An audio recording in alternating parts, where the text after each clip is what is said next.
Title: 7 Secrets You Must Keep to Yourself to Become a True Stoic. Have you ever shared something about yourself only to wish moments later that you hadn't? We live in a world that constantly urges us to share, to open up, to be transparent. But here's a thought. What if keeping certain things private could actually bring more depth and authenticity to our lives? In this exploration, we will delve into how holding back some parts of our lives can enhance our relationships, our peace of mind, and even our success. If you've ever felt pressured to share more than you're comfortable with, or if you're curious about how a little privacy can go a long way, stick around. You might just find a perspective that changes the way you think about your daily interactions and your digital footprint. Let's get into it. When we talk about our past struggles, it's important to remember that while these experiences have undoubtedly played a significant role in shaping who we are, continuously revisiting and sharing every detail isn't always beneficial.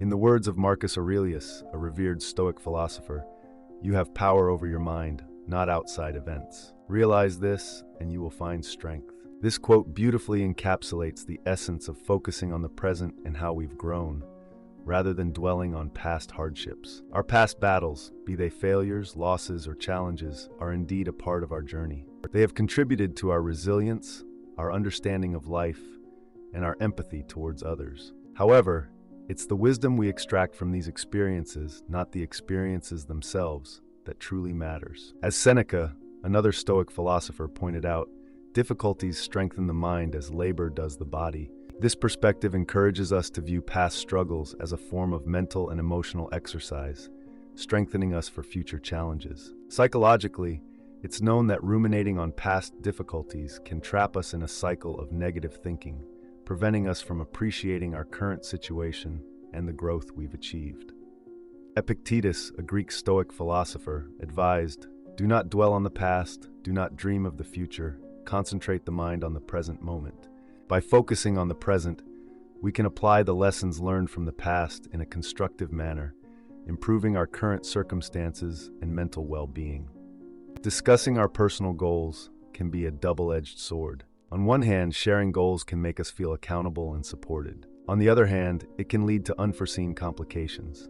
Stoic philosophy, along with insights from Western philosophy and psychology, provides valuable guidance on this matter. The Stoics, particularly Epictetus, emphasized the importance of focusing on what is within our control. He said, "We have 2 ears and 1 mouth so that we can listen twice as much as we speak." This suggests the wisdom in being selective about what we share, especially regarding our personal goals. By keeping certain plans to ourselves, we retain control over them and minimize the risk of external interference, whether it's copying or sabotage. Marcus Aurelius, another prominent Stoic, also advised caution in our disclosures. He believed in the power of action over speech, stating, "Waste no more time arguing about what a good man should be. Be one." This speaks to the idea of demonstrating our goals through actions rather than just discussing them. By doing so, we let our achievements speak for themselves, surprising and inspiring others with what we have accomplished rather than what we plan to do. From a psychological perspective, Carl Jung, a Swiss psychiatrist and psychoanalyst, echoed a similar sentiment when he said, "You are what you do, not what you say you'll do." This highlights the importance of action over intention. When we share our goals too broadly, we might become overly attached to the image of our ambitions rather than the work needed to achieve them. It's a phenomenon known as social reality, where talking about our intentions gives us a premature sense of completeness. Aristotle, one of the great philosophers of the Western tradition, also had views that align with this idea. He believed in the concept of potentiality and actuality, that the true value of a thing is in what it can become, not just what it is. This applies to our goals too. By nurturing them internally and allowing them to grow through our actions, we fulfill their potential rather than just talking about them. When it comes to happiness, it's essential to understand that it's a state of being that doesn't require external validation or explanation. This concept is echoed in both Stoic philosophy and modern psychology, emphasizing that true happiness is a personal experience and its expression doesn't need justification to others. Stoicism, a philosophy that teaches the development of self-control and fortitude as a means to overcome destructive emotions, offers valuable insights on this topic. Marcus Aurelius, a renowned Stoic philosopher, once said, "The happiness of your life depends upon the quality of your thoughts." This statement highlights that happiness is an internal state governed by our thoughts and perceptions, rather than something that needs to be constantly displayed or proved to others. Similarly, Epictetus, another Stoic thinker, believed that we have control over our minds and can choose our responses to external events. He suggested that our reactions, not the events themselves, define our state of happiness. Following this line of thought, showing happiness through a simple smile or positive demeanor can be enough to influence others positively, without the need for elaborate explanations or justifications. In the realm of psychology, Carl Jung, a notable figure, also had perspectives aligning with this idea. He once stated, "The word happiness would lose its meaning if it were not balanced by sadness." This underscores the natural balance of emotions and suggests that expressing happiness need not be an elaborate display, but a genuine reflection of one's current state of being. Moreover, Aristotle, a great philosopher from the Western tradition, talked about the concept of eudaimonia, often translated as happiness or welfare. He proposed that true happiness comes from fulfilling one's potential and living a life of virtue. In this view, happiness is more about being true to oneself and living in accordance with one's values, rather than something to be constantly proven or displayed to others. The importance of maintaining privacy in our romantic relationships is a concept deeply rooted in both ancient philosophy and modern psychology. This idea revolves around the principle that certain aspects of our personal lives, particularly romantic relationships, benefit from being shielded from public scrutiny or excessive external input. Stoicism, a philosophy that values self-control and emotional resilience, offers valuable insights on this topic. Epictetus, a Stoic philosopher, emphasized the importance of focusing on what is within our control. He advised, "Don't explain your philosophy, embody it." Applied to relationships, this means living out your relationship authentically and privately, rather than constantly discussing it or seeking external validation or advice. Marcus Aurelius, another Stoic figure, believed in the virtue of self-restraint and discretion. He once said, "Dwell on the beauty of life, watch the stars, and see yourself running with them." This can be interpreted in the context of relationships as finding beauty and value in the private moments, the quiet, unseen experiences shared between partners, akin to the tranquil and private moments under the stars. From a psychological perspective, Carl Jung, a Swiss psychiatrist, highlighted the significance of individual experience and its interpretation.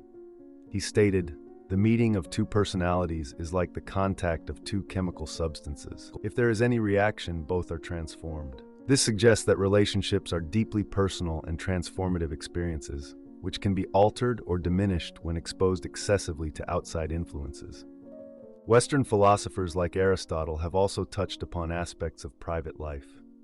Aristotle believed in the concept of phronesis, or practical wisdom, which involves making the right decisions in personal matters, including relationships. This practical wisdom would suggest a cautious approach to how much we share about our romantic lives, emphasizing discretion and thoughtfulness. Moreover, Socrates, known for his method of deep questioning, would perhaps encourage a reflective approach to what we share about our relationships. He famously said, "An unexamined life is not worth living." In the context of relationship privacy, this could be interpreted as encouraging individuals to deeply consider the consequences and motivations behind sharing details of their personal lives. Stoic philosophy, which emphasizes self-control, personal ethics, and emotional resilience, offers valuable perspectives on the importance of upholding personal values in the face of societal pressure. Epictetus, a Stoic philosopher, once said, "We have 2 ears and 1 mouth so that we can listen more and talk less." This underscores the importance of being a good listener and a keeper of confidences. When a friend entrusts us with a secret, it's a sign of their trust in our character. And by keeping this trust, we honor not only them, but also our own ethical principles. Marcus Aurelius, another Stoic figure, spoke about the importance of actions over words in defining a person's character. He advised, Waste no more time arguing about what a good man should be. Be one. In the context of trust in friendships, this translates to actively demonstrating integrity by respecting privacy. It's not enough to merely claim to be trustworthy. It is through our actions, such as safeguarding a friend's secret, that our true character is revealed. From a psychological perspective, Carl Jung, a renowned psychiatrist, emphasized the significance of individual relationships and the subtle dynamics within them. He believed that the meeting of two personalities is like the contact of two chemical substances. If there is any reaction, both are transformed. In terms of trust, this suggests that every interaction in a friendship, including the handling of confidential information, contributes to the evolution of that relationship. Western philosophy also addresses the role of trust and integrity in human relationships. Aristotle, in his Nicomachean Ethics, wrote extensively about friendship and virtues. He posited that one of the key aspects of a true friendship is the mutual goodwill and respect for each other's moral character. Keeping a friend's secret in this regard is an act that reinforces the bond of friendship, demonstrating respect for their privacy and autonomy. Moreover, Socrates, known for his method of ethical inquiry, would likely argue for the importance of self-reflection in our dealings with friends. He famously stated, "An unexamined life is not worth living." Applied to the context of trust in friendships, this would mean continually reflecting on our actions and ensuring they align with our values and principles, especially when it comes to maintaining confidences. Upholding personal values in the face of societal pressure is a theme deeply ingrained in both Stoic philosophy and the broader spectrum of Western philosophy and psychology. This idea emphasizes the importance of remaining true to one's core beliefs and principles, regardless of external influences or trends. Stoic philosophy, with its focus on virtue, self-control, and resilience, offers substantial guidance on this matter. Epictetus, a Stoic philosopher, emphasized the importance of inner freedom and autonomy. He stated, "Freedom is the only worthy goal in life. It is won by disregarding things that lie beyond our control." Applying this to personal values, it suggests that true freedom and integrity come from adhering to one's beliefs, even when external circumstances challenge them. Marcus Aurelius, a Roman emperor and Stoic philosopher, also championed the idea of living according to one's principles.